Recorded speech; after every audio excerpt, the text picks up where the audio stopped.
இன்னைக்கு இந்தியாவை பார்த்து உலக நாடுகள் பயப்படுவதாக ஒரு படம் காட்டிக் கொண்டிருக்கிறார்கள். உண்மையில இந்தியாவில் மக்களுடைய வளர்ச்சி பாதாளத்தை நோக்கி போய்கொண்டிருக்கிறது. ஒவ்வொருவருடைய தனி மனித வருமானம் என்பது வெறுமானமாக இருக்கிறது. மக்கள் அமைதியற்று இருக்கிறார்கள். அடுத்தது என்ன நடக்குமோ அப்படிங்கிற ஒரு பதட்டம். எந்த ஊர்ல எந்த கலவரம் வெடிக்கும், ஒண்ணுமில்ல. தேர்தல் வரப்போகுது அப்படின்னு சொன்னாலே கலவரங்கள் தான் பிஜேபியினுடைய மூலதனம். இது எல்லாருக்கும் தெரியும். தமிழ்நாட்டிலேயே சென்னை போன்ற தலைநகரத்துல திடீர்னு ஒரு வதந்தி, பள்ளிக்கூடத்துல இருந்து பிள்ளைங்க எல்லாம் சீக்கிரம் வராங்க. ஏன் அப்படின்னா பள்ளிக்கூடத்துல குண்டு வச்சிருக்காங்களாம். அதாவது ஒண்ணு பிஜேபி எந்த மாநிலத்திலேயாவது முதல்ல கணக்கு திறக்கணும்னா அங்க குண்டு வெடிக்கும், குண்டு வெடிப்பு புரளி வரும். அதை போல தேர்தல் வருதுன்னாலும் இதெல்லாம் வரும். இல்லைன்னா எல்லையில கலவரம் வரும், பாகிஸ்தானோட போர் கூட வரும். இப்படி சொல்லி சொல்லியே மக்களை அச்சமூட்டி அமைதியற்றவர்களாக்கி இன்னைக்கு என்ன நடந்துகிட்டு இருக்கு அப்படிங்கறத இங்க முழக்கத்தின் மூலமாக திராவிடர் கழகத்தின் இளைஞரணி உங்களுக்கு உரத்து சொல்லி இருக்கிறது.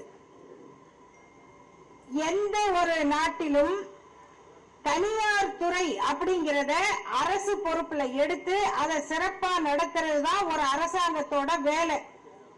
நம்ம ஊர்ல சில பேரு ரொம்ப அறிவாளியாக நினைச்சிட்டு கேட்பாங்க, எதுக்குங்க அரசாங்கம் இலவசமா பஸ் கொடுக்கணும், எதுக்கு அரசாங்கம் இலவசமா தண்ணி கொடுக்கணும், எதுக்கு அரசாங்கம் இலவச பொருள் கொடுக்கணும் அப்படின்னு. அப்ப அரசாங்கம் எதுக்கு இருக்கணும்? எதுக்கு ஒரு அரசாங்கம் இருக்கணும்? எதுக்கு ஒரு அரசாங்கத்துக்கு வரி கட்டுறோம்? எதுக்காக ஒரு அரசு இருக்குதுன்னா மக்களுக்கு வேண்டியதை மக்களிடம் இருந்து வரியை பெற்று செய்வதற்கு தான். அதை செய்வதற்கு தான் அரசாங்கமே தவிர பிஜேபி ஆட்சியில இருக்கிற மணிப்பூர் மாநிலம், அதை ஞாபகம் வச்சுக்கோங்க. இந்தியா எப்படி இருக்கும் பிஜேபி ஆட்சியில, அதுவும் 2 இடத்திலையும், மத்திய அரசிலும் பிஜேபி, மணிப்பூர் மாநிலத்திலும் பிஜேபி. அங்க என்ன நடக்குது? கிட்டத்தட்ட 8 மாதங்களாக அந்த மாநிலம் எரிந்து கொண்டே இருக்கிறது. தினம் கொலை நடக்கிறது. அங்க நடக்கிற வன்முறை பாதி வெளியில வர்றதில்லைன்னு தான் அவங்க சொல்றாங்க. எல்லாரும் பார்த்தோம். 2 பெண்களை நிர்வாணப்படுத்தி இழுத்து கொண்டு போன காட்சியை. யார் இதை செய்கிறார்கள்? 2 சமூகத்துக்கு சண்டை, 2 சமூகத்துக்கு சண்டை. உங்க ஆட்சியில இருக்கிற ஒரு மாநிலத்துல 2 சமூகங்களை இப்படி மோதவிட்டு அந்த மாநிலத்தையே எரிய விடுவதுதான் உங்களுடைய பிஜேபி மாடல் ஆட்சி. அது என்னன்னு கூட வாய் திறந்து பேசாதவர் தான் நம்ம 56 இன்ச்சு பிரதம மந்திரி. அவருக்கு இந்த ஃபேஷன் ஷோ, குழந்தைங்க எல்லாம் மாறுவேட போட்டிக்கு போவாங்க பாத்தீங்களா, அந்த மாதிரி மாறுவேட போட்டிக்கு டிரெஸ் பண்றதுதான் நம்ம பிரதமருக்கு வேலை. அப்புறம் இடிக்கிறது, ஒரு 500 ஆண்டு கட்டடத்தை இடிச்சு அங்க ஒரு கோயிலை கட்டுன, கட்டாத கோயிலுக்கு கும்பாபிஷேகம் பண்றது, கட்டாத கோயிலுக்கு திறப்பு விழா பண்றது. ஊர்ல இளைஞர்கள் 10 பேர் சேர்ந்தா கேஸ் போடலாங்க. நல்லதுக்கு போராடலாம், கோர்ட்டுக்கு போகலாம், கேஸ் போடலாம். இப்ப நம்ம எல்லாம் வழக்கு போட்டா எதுக்கு போடுவாங்க? நம்ம இளைஞரணி தோழர்கள் கேஸ் போட்டா நீட்டை ஒழிக்கணும், எங்க பசங்களுக்கு நாணயமா தேர்வுல கிடைச்ச மார்க்குக்கு இடம் கொடுக்கணும், எங்க ஊர் மெடிக்கல் காலேஜ்ல எங்க ஊர் பசங்க படிக்கணும், இதுக்கு தானங்க கேஸ் போடுவோம். இவனுங்க மேற்கு வங்காளத்துல கேஸ் போட்டிருக்கானுங்க. என்னன்னு உலகமே சிரிக்குது. உங்க யோகியதையை பார்த்து உலகமே சிரிக்குது. ராமராஜ்யத்துல சீதைக்குன்னா கொடுமை கொஞ்சம் நெஞ்சம் கிடையாது. சீதைன்னு பேர் வச்ச சிங்கத்துக்கு கூட லவரோட வாழ முடியலைங்க. என்ன அசிங்கம்! அந்த சிங்கம் உங்களை பார்த்து எவ்வளவு கேவலமா நினைக்கும். ராமர் என்ன செஞ்சார் அப்படின்னா சீதையை சந்தேகப்பட்டார், நெருப்புல இறக்குனார். அவர் தான் ராமர். ராமருடைய கல்யாண குணங்கள்ல இது ஒண்ணு. சரி, சந்தேகப்பட்டு திருப்பி கூட்டிட்டு வச்சு வாழ்ந்தாரா? இல்ல. சந்தேகப்பட்டது யுத்த காண்டம். அதுக்கப்புறம் ராமராஜ்யத்துல என்ன நடந்தது? யுத்த காண்டத்திலேயாவது கூட்டிட்டு வந்துட்டார், நெருப்புல இறங்க வச்சு.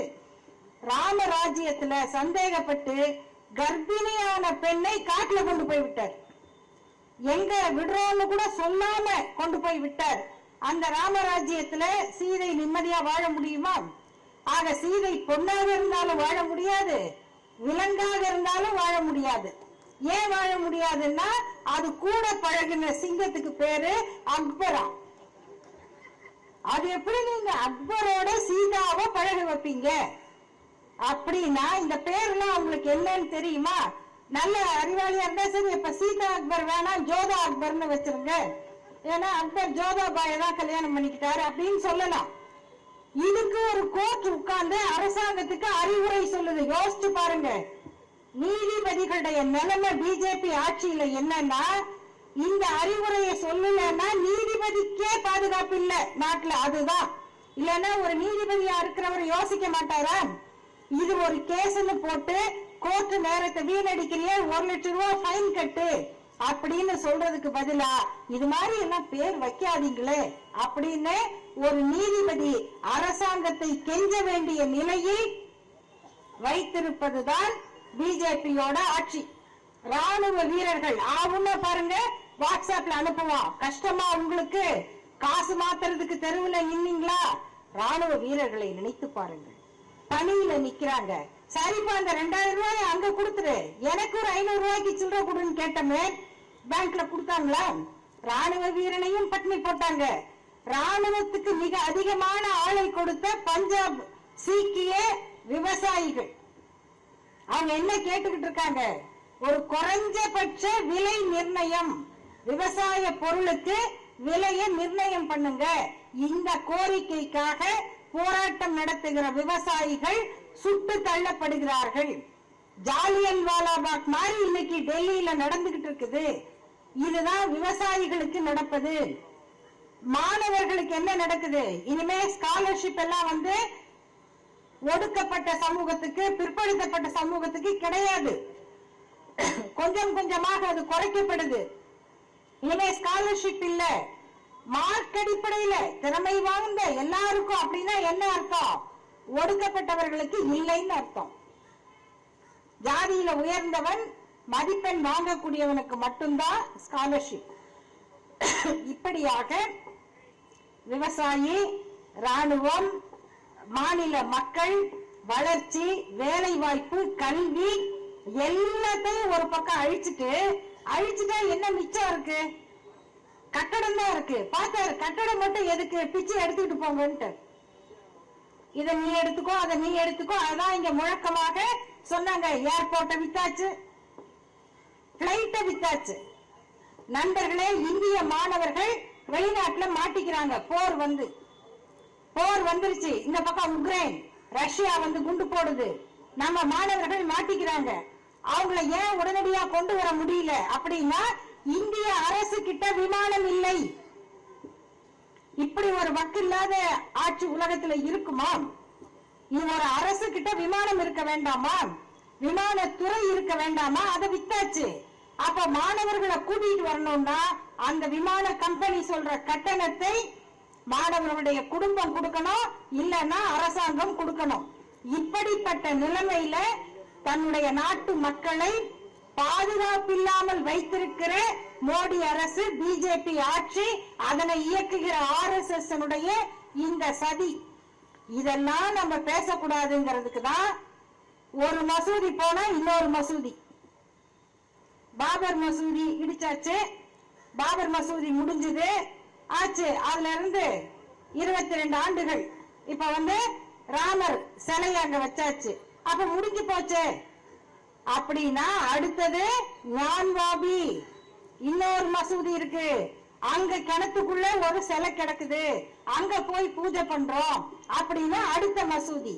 இப்படி நாட்டை ஒரு பக்கம் அழித்து கொண்டு, வாழ்வாதாரங்களை அழித்து கொண்டு, அதன் பக்கம் மக்களுடைய கவனம் திரும்பாமல் இருப்பதற்கு, அவர்களை இடிப்பதற்கும் சுடுவதற்கும் கலவரம் செய்வதற்கும், ஒருவருக்கொருவர் தாக்கிக் கொண்டு மாநிலத்தையே எரித்து கொண்டிருப்பதற்கும் பயன்படுத்துகிற ஆட்சிக்கு பேர் தான் பாசிச ஆட்சிங்கிறது.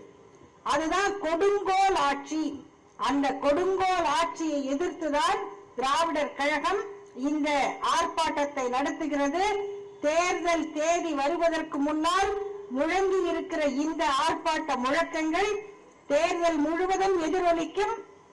தேர்தலில் பிஜேபி ஆட்சியை, பிஜேபி தலைமையிலான அத்தனை கட்சிகளையும் இந்த நாட்டில் இருந்து அப்புறப்படுத்திவிட்டுதான் இந்த முழக்கங்கள் ஓய வேண்டும் என்று சொல்லி 2024 நடக்கிற தேர்தல் பிஜேபிக்கும் எதிர்கட்சிகளுக்கும் அல்ல, RSSக்கும் இந்திய மக்களுக்கும் நடக்கிற போட்டி. RSS தத்துவம் பிஜேபி வென்றால் இந்திய மக்கள் அமைதியை இழப்பார்கள், பாதுகாப்பை இழப்பார்கள். மக்கள் வென்றால் RSS கொட்டம் அடக்கப்படும். அதற்கான தொடக்கம் இந்த ஆர்ப்பாட்டம். நன்றி, வணக்கம்.